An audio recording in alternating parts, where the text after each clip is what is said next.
POV na hawakan ni Nathan Portes. Recent videos namin, facts sila ng facts, hindi sila ng hindi. Like, ang originality, nakakainis na kami. Hindi bagay, hindi talaga bagay. Mainis daw siya. Hindi pa. Hindi. Kung mamatay na ako, hindi ako makahinga. Hindi.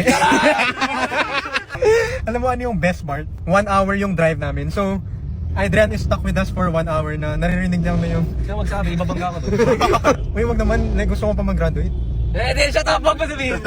Bayaran mo muna ako. Bahala ka sa Complain ka ng complain sa amin, wala ka lang humor. Hindi. Pare ba ito? Pare, relax ka lang, idol. Relax ka lang. Hindi.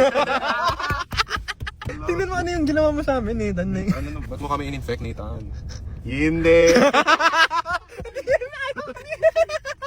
Hindi ko talaga expect kasi nagkakala ko seryoso na tapos bigla may hindi facts. Kanina pa silang umaga, tapos like, sobrang random, nakita pa natin si Nathan. Tapos habang nagpa-facts hindi kami, nakita namin si Nathan habang nasa kotse kami.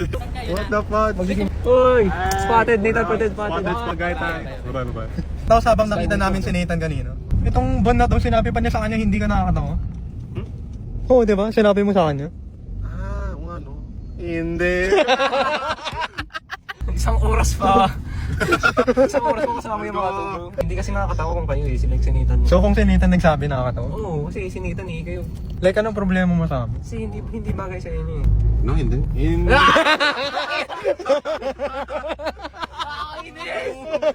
Okay, tama na guys, hindi na kaya ni Adrian. Titigil na talaga kami. Hindi ko yun in-expect. Hindi. Okay, tama na talaga. Like, legit na. End of the video.